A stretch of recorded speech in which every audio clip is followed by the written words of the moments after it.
Du interessierst dich für Kampfkunst und Selbstverteidigungstraining und bist auf der Suche nach Möglichkeiten, wie du schneller werden kannst, weil du denkst, du wirst dann besser?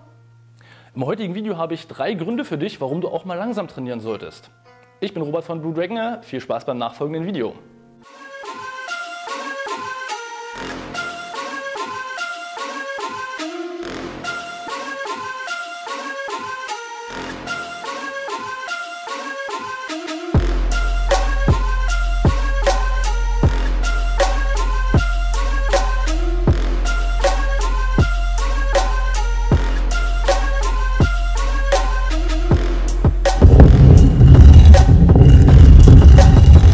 Willkommen zurück zum Video. Heute erfährst du also 3 Gründe, warum du auch mal langsam trainieren solltest. Los geht's mit Grund 1. Der erste Grund ist also die Technik an und für sich. Als ich mit dem Kampfkunsttraining angefangen habe, habe ich Bewegungsmuster, die ich gesehen habe, bei gewissen Techniken einfach übernommen, ohne die genauer zu hinterfragen. Ich will das euch am Beispiel des Backfist einmal genauer zeigen, was ich damit meine. Das heißt, der Backfist ist ja eine Technik, die quasi einen seitlichen Schlag darstellt. Am Anfang hieß es, du musst deinen Körper mit in den Schlag hineinbringen und das in Richtung des Gegners. Das heißt also, was man auch bei einigen sehen kann, ist, die machen genau diese Bewegung. Ich bin hier und ich mache mich lang, ich strecke mich zum Gegner hin. Und ihr seht auch, ich treffe die Pratze und es passiert ein bisschen was. Aber die Frage ist das wirklich ein Wirkungstreffer?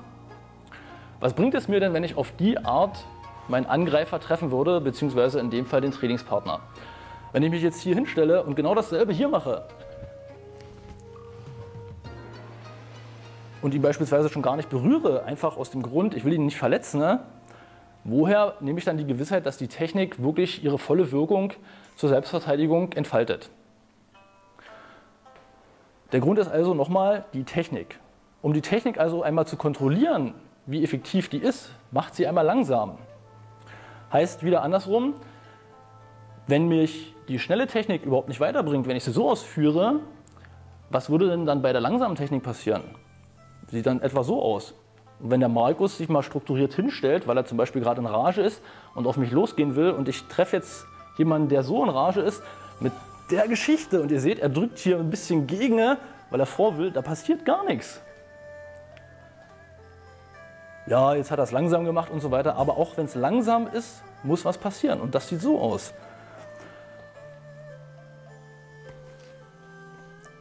Ihr seht also, die Balance ist gebrochen und er bewegt sich nach hinten.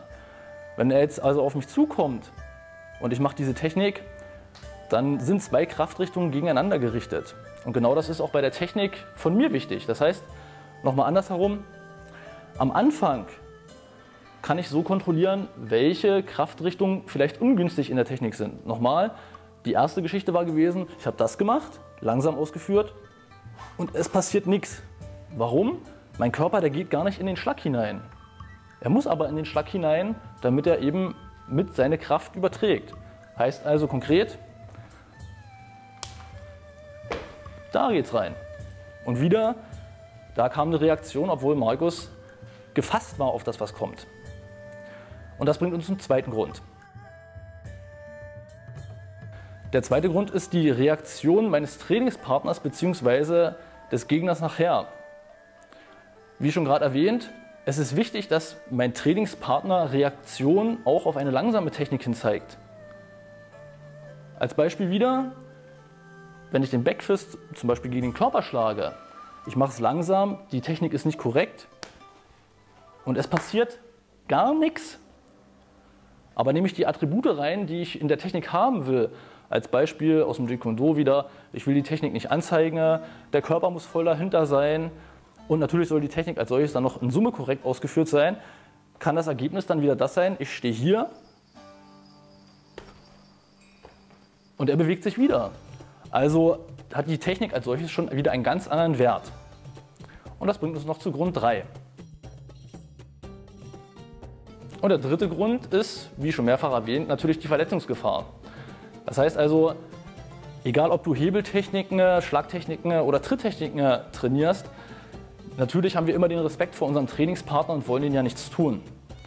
Aber was bringt es dir immer nur an Schlagpolstern zu trainieren, am Sandsack, wenn der Gegner in voller Schutzausrüstung dasteht und so weiter. Natürlich ist es für die Sicherheit im Training wichtig und sinnvoll, aber wie schon gerade erwähnt, alle 3 Punkte sind da wichtig. Die Technik an und für sich, die Reaktion des Trainingspartners bzw. nachher des Gegners und der Grund 3, die Gesundheit meines Trainingspartners. Das sind also die 3 Gründe, warum du auf jeden Fall auch mal langsam trainieren solltest. Ich hoffe, die Informationen im heutigen Video haben dir gefallen. Ich bin Robert von Blue Dragon, das ist Markus.